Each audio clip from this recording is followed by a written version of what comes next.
Whether in regenerative medicine, drug development, or disease modeling, stable, efficient, low-attrition stem cell culture determines experimental success.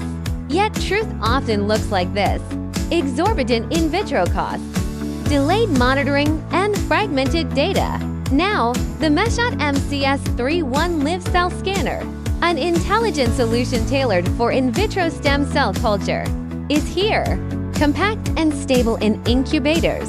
Bright field, phase contrast modes switch with one click, delivering good images. 625 nanometer red light illumination ensures safer cells. Dual electric objectives adapt to diverse samples, boosting efficiency.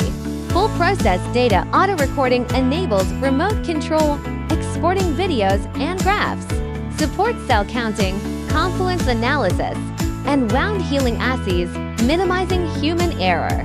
MCS31 provides a more efficient, more intelligent, more stable solution for in vitro stem cell culture. No need to stare into microscopes all day. Let MSHOT MCS31 monitor for you automatically.